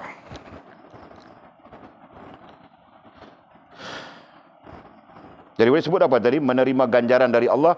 Nah, para ulama mengatakan antara ganjaran besar daripada Allah Subhanahu wa taala adalah Allah menerima diri kita. Nanti kita bincang buat tanda-tanda Allah terima diri kita. Ilmu ada tandanya, sedar diri ada tandanya, Allah terima diri kita ada tandanya, sempurna hubungan dengan Allah ada tandanya. Dan nanti kita belajar semua tanda-tanda itu. Nah, kemudian kata musannif syarahan yang ke-39. Masuk syarahan 39 sudah alim sudah kita ni. Katanya mengambil sesuatu berdasarkan hawa nafsu kebinatangan tanpa perintah dari Allah adalah menyeleweng dari tugas kamu terhadap Allah. Nah, terkait dengan syarahan yang atas, syarahan di atas, syarahan ke-38. Nah, mengambil sesuatu, mengambil, melakukan. Mengambil ai melakukan sesuatu berdasarkan hawa nafsu kebinatangan. Nah, musannif menyebut hawa nafsu kebinatangan pada menggambarkan terhimpun seluruh nafsu-nafsu buruk itu. Kan? Nah, kita belajar 3 nafsu buruk saja. Dalam konteks kitab kita, 3 nafsu buruk. Pertama, badaniyah. Kedua, syahwiyah. Dan ketiga, haiwaniyah. Nah, musannif menggunakan satu istilah saja. Nafsu kebinatangan, ai haiwaniyah. Nah, pada dasarnya, Maulana Abdul Qadir ini mau kasih tahu kita, terhimpun ketiga-tiga nafsu dalam haiwaniyah itu. Faham tak? Jadi dia tidak perlu menyatakan satu persatu. Nah, dia nyatakan hawa nafsu kebinatangan, nah berarti di sana terhimpun badannya, di sana terhimpun syahwiyah. Nah begitu. Sekali dengan haiwaniyah. Nah, katanya mengambil ai melakukan sesuatu berdasarkan hawa nafsu kebinatangan. Nah, kita ambilkah, kita melakukan sesuatu ke berdasarkan hawa nafsu kebinatangan. Nah, artinya apa? Artinya tidak mengikut syariat Allah Subhanahu wa taala. Nah, itu hawa nafsu kebinatangan, artinya bercanggah dengan syariat Allah Subhanahu wa taala.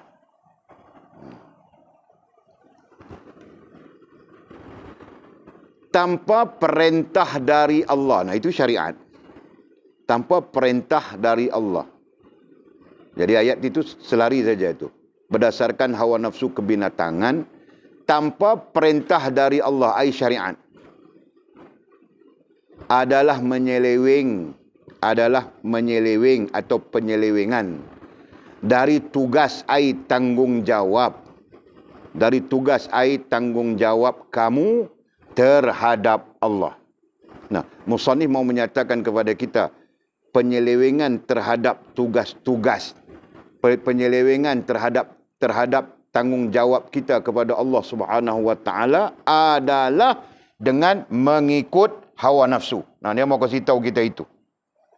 Ataupun mengikut hawa nafsu adalah bahagian daripada penyelewengan terhadap tanggungjawab kepada Allah Subhanahu wa taala. Nah, jadi ayat itu kamu orang mau pakai pusing macam mana, silakan, berserah saja. Yang mana mudah faham. Mengambil ai melakukan sesuatu berdasarkan hawa nafsu kebinatangan tanpa perintah dari Allah. Tanpa perintah dari Allah ai syariat. Kerana perintah Allah Subhanahu wa taala itu dalam konteks tasawuf ada 2, suruhan, larangan.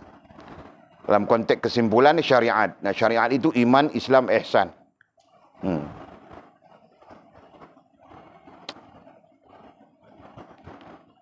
Cuma perintah di sini ada 2 ya. Satu perintah zahir ataupun disebut umum. Nah, ini berlaku kepada semua manusia. Perintah zahir ai umum. Ada 2 ya. Dan lagi satu perintah batin. Kita belajar sudah pada dasarnya perintah batin. Syarahan yang ke-20 berapa itu hari.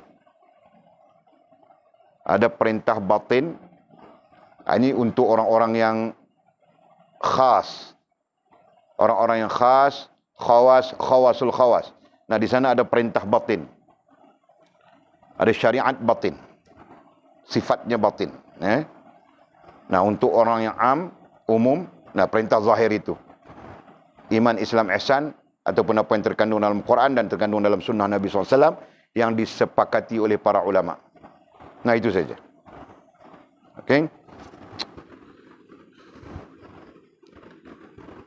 Jadi katanya mengambil ai melakukan sesuatu berdasarkan hawa nafsu kebinatangan tanpa perintah dari Allah. Tanpa perintah dari Allah yang zahir maupun yang batin. Adalah menyeleweng. Nah, itu adalah bentuk penyelewengan dari tugas ai tanggungjawab kamu terhadap Allah. Dan katanya, dan melawan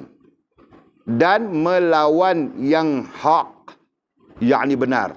Melawan yang hak. Hak itu maknanya benar. Yang benar itu adalah Allah Subhanahu wa taala. Jadi kita sebut maha benar. Dan melawan yang hak ai maha benar. Untuk dikaitkan dengan Allah Subhanahu wa taala. Jadi di situ bentuk kita melawan Allah. Sama ada kita sedar ataupun kita tidak sedar, pada hakikatnya kita sedang melawan Allah Subhanahu wa taala.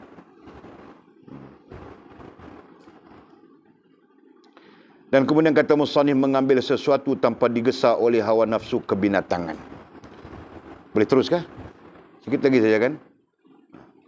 Mengambil ai melakukan sesuatu syai', tidak kira apapun, tanpa digesa ai dipengaruhi, tanpa digesa ai dipengaruhi oleh hawa nafsu kebinatangan, sama saja seperti kita sebutkan tadi, adalah kebaikan. Adalah kebaikan itu yang terbaik. Jadi kita melakukan sesuatu tanpa didorong, dipengaruhi oleh hawa nafsu, itu yang terbaik. Nah, sembahyang pun ada ikut hawa nafsu. Puasa pun ada ikut hawa nafsu, kan? Nah, jam 6 saja dia mula fikir bazar Ramadan mana dia mau pergi, Pak. Mau cari itu, mau cari ini, mau cari itu, kuih ini. Dia fikir makan saja. Nah, itu ikut hawa nafsu, Pak, puasa. Kan? Jadi ada kaedahnya. Jadi katanya, mengambil ai melakukan sesuatu tanpa digesa ai dipengaruhi oleh hawa nafsu kebinatangan adalah kebaikan. Nah, itu yang terbaik. Kebaikan ai terbaik. Dan bersesuaian dengan yang hak. Bersesuaian dengan yang hak ai Allah Subhanahu wa taala.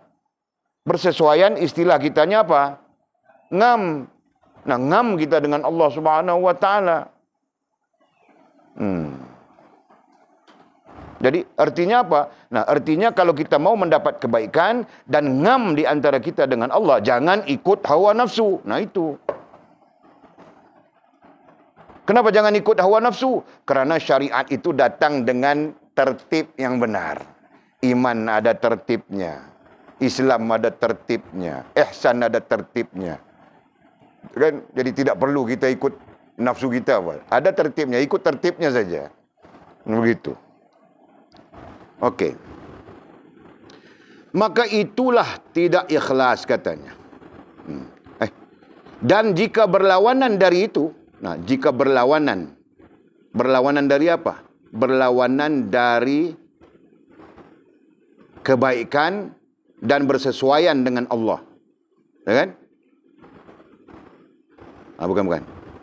Jika berlawanan dari itu, nah, berlawanan artinya sifat sebaliknya.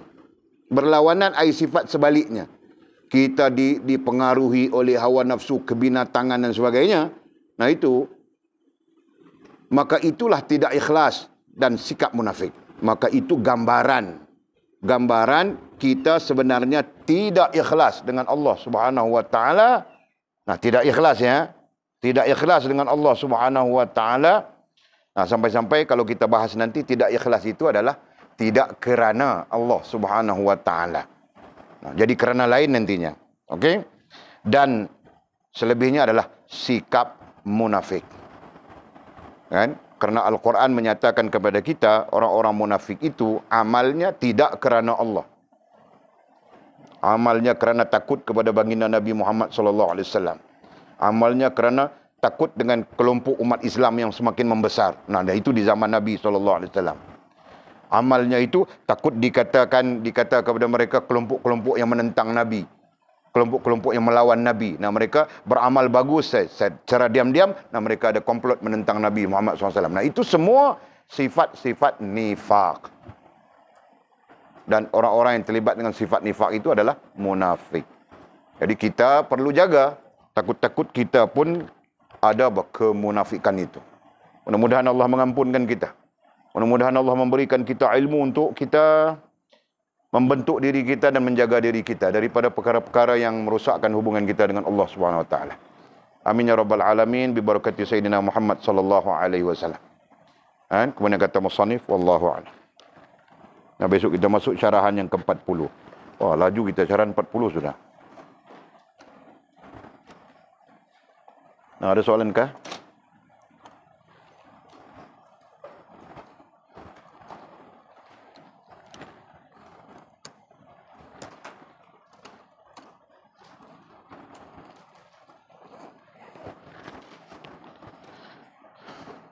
Tidak ada.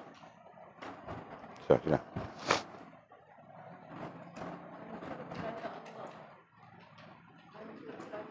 Okey.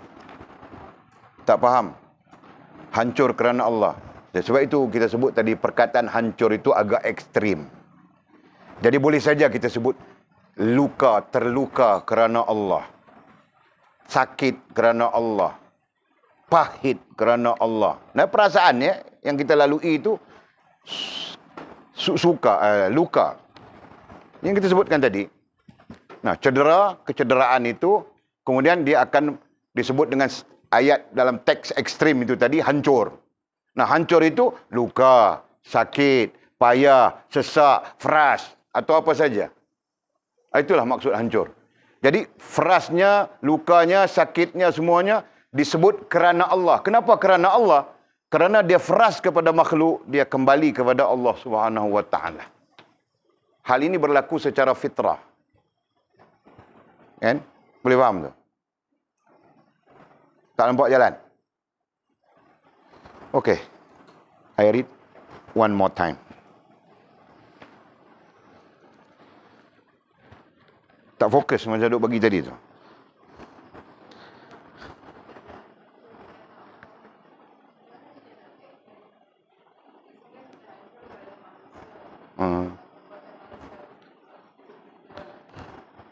Macam mana kita nak kait kesanggupan. Sebab Allah Subhanahu wa taala akan, macam kita sebutkan tadi, kita sebagai pelaksana takdir, dan takdir itu berlaku kepada kita sendiri. Kita pelaksananya, objek yang melaksanakannya, dan berlaku kepada kita sendiri. Lazim yang berlaku kepada kita sendiri itu mencederakan kita. Itu kan, lazimnya begitu. Maksud cedera kita dah sebut tadi itu, luka, sakit, payah, sesak, fras dan sebagainya. Nah, tujuannya Allah buat begitu kepada kita supaya kita tidak bergantung dengan makhluk. Tidak terikat dengan makhluk, tidak dipengaruhi oleh makhluk. Itu tujuannya. Faham tu? Nah, kalau kita faham yang itu, kita akan timbul di dalam diri kita rela. Akan timbul di dalam diri kita rela. Nah, rela itulah yang kita sebut terkait dengan kerana Allah Subhanahu Wa Taala tadi. Jadi, hancur kerana Allah. Nah, boleh kita sebut, jangan sebut hancur agak ekstrim. Luka kerana Allah, sakit kerana Allah, payah kerana Allah, sesak kerana Allah, fras kerana Allah. Boleh dikaitkan begitu. Faham tak? Boleh nampak tu? Iya.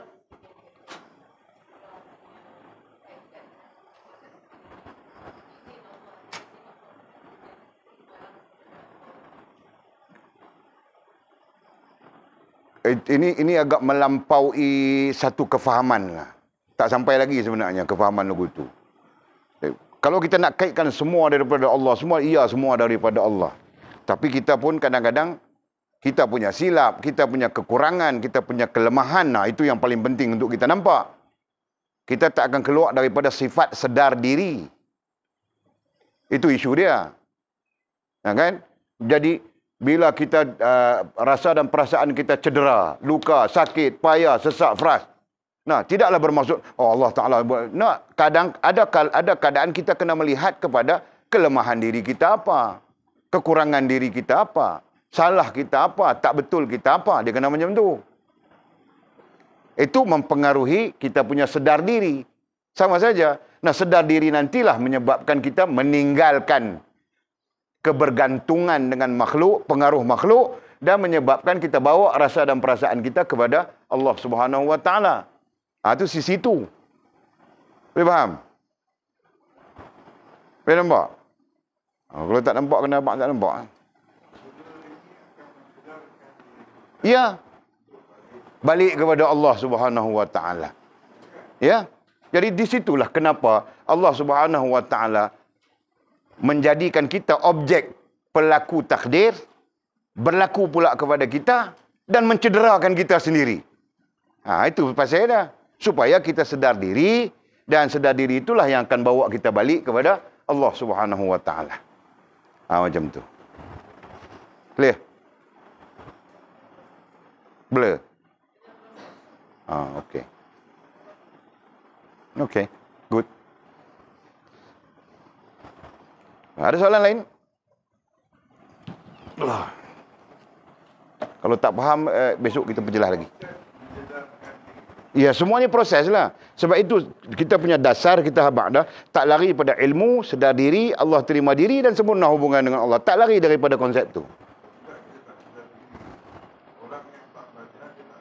Tak akan sedar diri pun.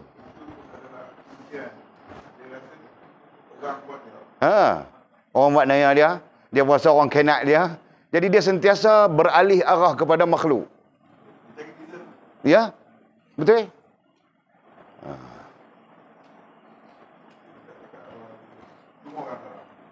Betul? Semua orang tak betul. Semua orang salah, dia seorang yang betul. Itu persedak diri itu penting. Maknanya Allah Ta'ala buat macam tu supaya kita sentiasa sedar dirilah. Baik, habis?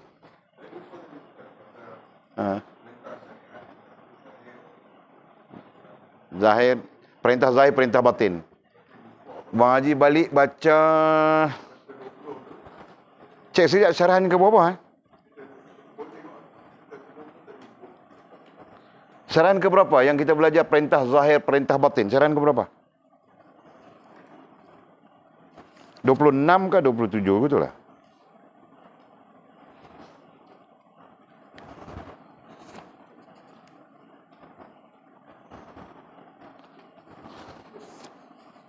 Ingatkah? Perintah zahir, perintah batin. Ada dua perintah. Syarahan yang ke-26.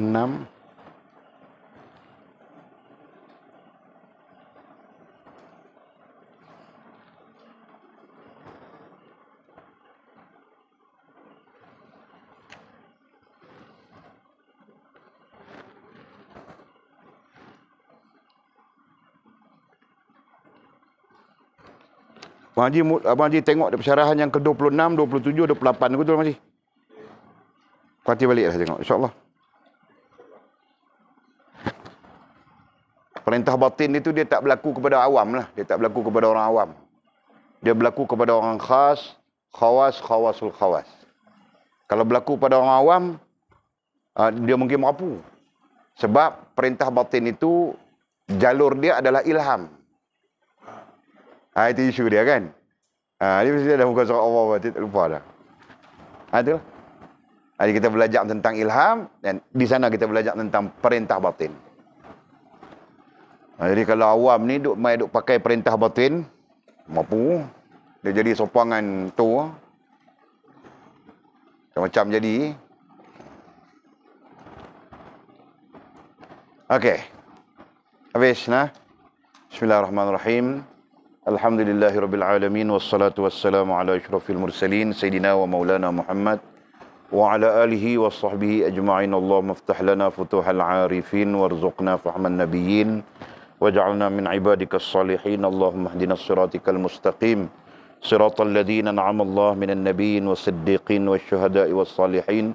Allahumma rabbana iftah bainana wa bain qaumina bil haqq wa anta khairul fatihin. Allahumma a'inna ala dzikrika wa syukrika wa husna ibadatik.